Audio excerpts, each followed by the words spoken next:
ay caay ku xam Tyson 2 bu baax xam ne ay wax daanul Tyson 2 liggéey mooy daan Tyson 2. wax dëgg dina ma gën a mere incha allah rabi le 27 juillet. le 27 juillet incha allah rabi dina ma gën a mere. ama koo bëreegul mu mere la soo ko daanee xanaa moom da lay gën a mere. bu dee bëre dóor man maa ko ëpp combat si bëre dóor. bëri ma bëree ñuy xeex dama leen gën te maa ko si ëpp fut maa ko si ëpp fula. te bu jour ba man dinaa wane jom wane fula wala fayda li ma waan daan yabe rek. incha allah rabi le 27 juillet naa ko daan. sama ngëm-ngëm sama liggéey sama doole sama xam-xamu bëre sama jom ak sama fit laa koy teg.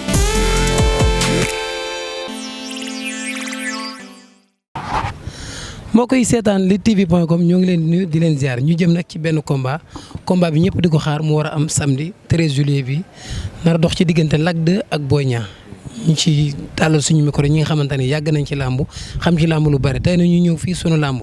fas yéene waxtaan ak ñoom ndax ñoom yaakaar naa ni 2005 2006 ba léegi ñoo ngi ci làmb ji chaque jour di ci bind du lundi au samedi kenn ngi ni koo xamante ne ci bindkat yi la bokk muy Iba Kane fas yéene waxtaan ak moom waxtaan tamit ak Dembélé ak keneen koo xamante ne mën nañ ko am en tout cas journal sunu làmb ña fa nekk di liggéey ñooñu jàngatal combat bi ndax yaakaar naa ne kenn jiitugu leen ci mën a jàngat combat Iba Kane nag lañ jàkkaar loolu xam ngeen ko nuyu naa la Iba. waaw Lamine maa ngi lay nuyu di la fay di la dalal di nuyu ñi nga xam ne soppee Lutte TV yëpp lañu ñi nekk fii Sénégal ak ñi nekk bitim réew ba Chine ba Japon ba États-Unis instant bi vraiment Lutte TV mu ngi def liggéeyam parce que fi ngeen takk seen tànk foofu la comme li mu la ko waxee woon rek métier bi moom dafa yaatu ku nekk mën na si bay waaram ba am si lu mu si bëgg sans mu am xéeroo am ŋaayoo ainsi de suite parce que ñun ñëpp benn lañu tôt ou tard ñu ne damay koy wax sax ñu ne kii professionnels yi ñoo nduroo joueurs professionnels yi parfois da nga gis transfert Lamine mën na ñëw sunu lamb Iba Kane ainsi de suite lépp benn la daal donc nañ ko rafetal maa ngi rafetlu seen liggéey encore une fois de plus di leen ñaanal fi ngeen bëgg a àgg yàlla na leen fa yàlla àggal. amiin yàlla nangu ñaan yi ñu jëm ci benn combat comme ni ma ko waxee rek Lac 2 ak Boy Niang Lac 2 daanaka bi muy dugg ci lamb bi muy def lutte avec frappe ak journal sunu lamb comme ni ma ko waxee woon ak Dembélé rek ñoo juddoondoo loo ñu mën a wax ci Lac 2 ak loo ñu mën a wax ci Boy Niang. waaw li may mën a wax si Lac 2 moom je pense que 2004 la commencé bëre contre Mansour Diop 2 son premier combat le 25 décembre 2004 la commencé bëre ñëw si arène bi donc ñun ñoo ngi judd le 19 décembre 2004 2005 si je ne me trompe pas donc 2005 donc ñun ak moom benn génération bi la donc Lac de Guiers mu nekk mbër moo xam ne tamit mbër la mu am fulla mbër la mu am jom si lu muy def mbër la moo xam ne dara mënu koo déstabiliser si carrière am dara gisuma loo xam ne tey mbër mun a taxaw si kanam bu mun a déstabiliser Lac de Guiers 2 parce que il est toujours serein il est toujours calme te en plus de ça c'est un lutteur boo xam ne dafa bëgg entraînement donc toujours boo xool physiquement il est toujours au top dafa nekk mbër la moo xam ne physiquement dafay nekk au top du mbër moo xam ne dafay ñëw si arène bi ñuy laam-laamee ndax entraîné na wala entraîné wul Lac de même buy teg baraada kaasam sax dina dem a cokki ñëwaat naan la wala deuxième dellu entraînement donc mbër la moo xam ne du fooy entraînement moo tax tey carrière am bi mu def 15 ans de carrière mu nekk carrière boo xam ne carrière bu honorable mënoon na ëpp fii nag pour man Lac de Guiers 2 heure bi waroon na mën a bëri un roi des arènes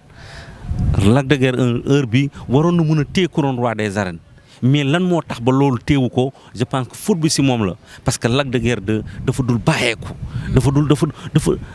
dafa saay-saayul daal saay-caay bi dafa des heure bi bu caay-caay bi amoon si Lac mais ku nekk nag ak nu la yàlla bindee mais bu gisoon naa Lac de Guiers 2 bu amoon caay-caay am safaru bëre heure bi waxatuñ ko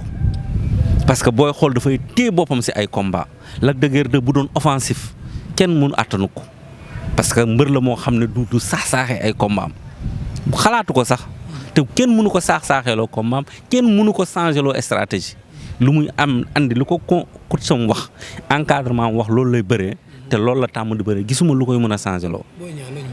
Boy Niang li ma mën a wax toomu mbër la Boy Niang dafa juddoo si ay keppaaru mbër ñoom Tyson ñoom Eumeu Sène ñoom Baboy donc ñoom Ama Baldé donc dafa juddoo si goxu mbër mooy Pikine te papam nekkoon mbër papam àndoon ak champion Pikine yëpp donc loolu dañ ko formaté si loolu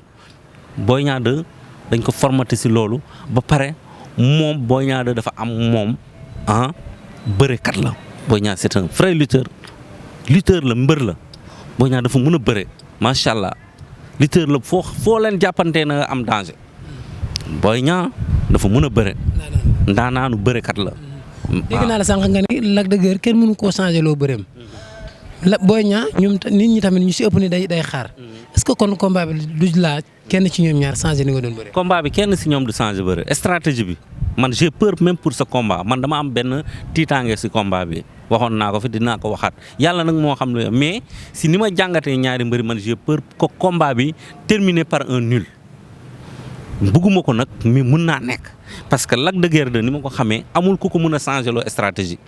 bu ko changé tamit dina ma bett trop combat bi gisuma Lac de Guiers 2 ñëw changé stratégie contre Boy Niang ni mu doon bëree lay ñëw bëree Boy Niang 2 ni ko waa Pikine ni ko waa encadrement am di yabee mooy ni mu doon bëree nu ko bëree parce que Boy Niang 2 booy xool combat am yu bëri dafay durer dina dem ay 5 minutes yi 7 minutes ainsi de suite combat am yu bëri dafay jël temps te Lac de Guiers tamit combat am day jël temps donc ñaari mbër yooyu bu ñu ay nekk mbër yoo xam ne ku nekk combat am day durer bu arbitre bi de avertir leen au départ rek combat bi mun na yàqu mu yàqu bi mooy mu terminer par un nul nit ñi am déception mais bëgguma loolu dama bëgg ñoom ñaar ñu li ñu gëm nii yenn amateurs yi di ko wax ñu weddi ko ne loolu mënul nekk ñoom ñaar ñu ñëw bëre parce que bu ñu bëree di nga gis loo xam ne jël bu rëy dina am si bu boobaa jël bu rëy dina am bu ñu bëree. parce que Lac de Guiers 2 gisaguma mbër bu bëreeg moom daan ko ba toog ci kaw di xaar photo Eumeu Sène ko fi daan Boy Niang 2 gis nga ñaari défaite la fi am Lac de Guiers 2 ñaari défaite la am Boy Niang 2 am 13 victoires Lac de Guiers 2 am 12 victoires donc booy xool ñoom ñoo tolloo si lépp moo tax ma ne la combat bi man dama ragal mu terminer par un nul te bugguma ko nag. bëgguma ko yàlla bu mu terminer un nul. moom nga gën a xaar daal. waaw moom laa gën a xaar parce que du ñu changer seen stratégie que ce soit Boy Niang que ce soit Lac de Guiers 2. mais bu ñu changé wul seen stratégie ñaari mbëri kan lañ ciy gën a yedd su boobaa. non Boy Niang parce que Boy Niang moo dugg dans la cour des grands dafa daan caaj Thiès jël bu rëy Sa Thiès dafa jël Boy Niang te xamul Boy Niang yaakaar ne Boy Niang da ngay ñëw rek benn saaku pomme de terre la ngay ñëw rek teg fële mu ñëw sànjaafu comme. Boy Niang won ko loo xam ne moom c'est un champion mu dugg dans la cour des grands Boy Niang 2 nag dugg na dans la cour des grands te dans la cour des grands mooy première étape bi mooy daan Lac de Guiers 2 avec la manière pour mun a ami kan pour mun a ami un jour Modou Lo pour mun a ami Bombardier pour mun a ami Balla Gaye 2 pour mun a ami Gris Bordeaux donc ñooñu ñoo nekk dans la cour des grands te donc pour nga àgg foofu il faut nga éliminer Lac de Guiers 2 donc c'est à lui de faire le combat. donc mooy jeune il est plus jeune que kii parce que moom 2004 la Lac de Guiers dugg si combat arène bi Boy Niang dugg si 2008 donc moom mooy plus jeune moom moo le plus motivé physiquement gis naa ne dafa taxaw booy xool Boy Niang 2 dafa chargé wu booy xool il a les muscles saillants tànk yi fees na macha allah donc moom pare na pour durer combat bi moo tax entraînement moom dafa pare pour combat bu durer ñëwul combat boo xam ne day ñëw rek saaxee ko waaw moo tax. defet si ñoom ñaar kan lay gën a metti. non défaite dina métti trop si Lac de Guiers 2 waaw vraiment ce serait une très grosse perte parce que boobaa moom mooy nekk escalier xale yi ñoom rëg-rëg sax bu boobaa da koy laaj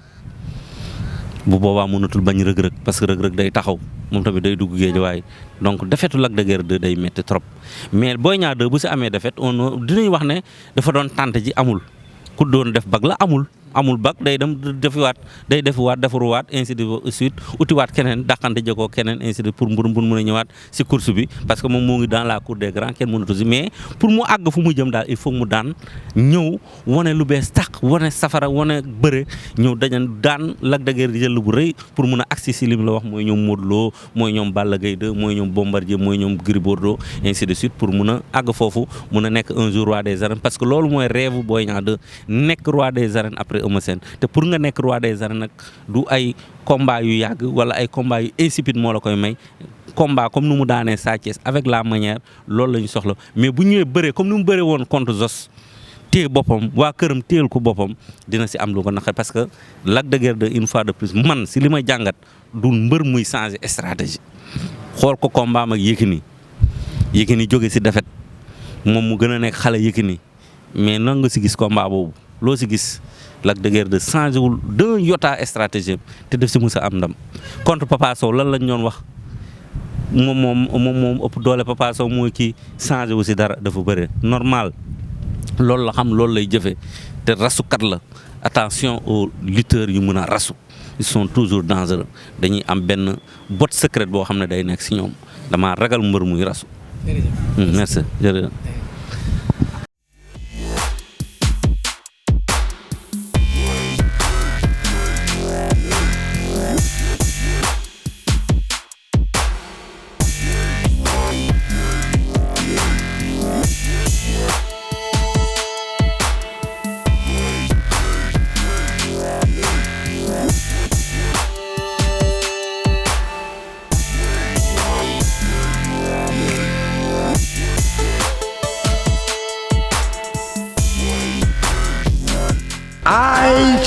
caay. ku xam Tyson 2 bu baax xam ne ay wax daanul Tyson 2 liggéey mooy daan Tyson 2. wax dëgg dina ma gën a mere incha allah rabi le 27 juillet. le 27 juillet incha allah rabi dina ma gën a mere. ama koo bëreegul mu mere la soo ko daanee xanaa moom da lay gën a mere. bu dee bëre dóor man maa ko ëpp combat si bëre dóor. bëri ma bëree ñuy xeex dama leen bëri. te maa ko si ëpp fut maa ko si ëpp fula. te bu jour ba man dinaa wane jom wane fula wala fayda li ma waan daan yabe rek. incha allah rabi le 27 juillet naa ko daan. sama ngëm-ngëm sama liggéey sama doole sama xam-xamu bëre sama jom ak sama fit laa koy teg.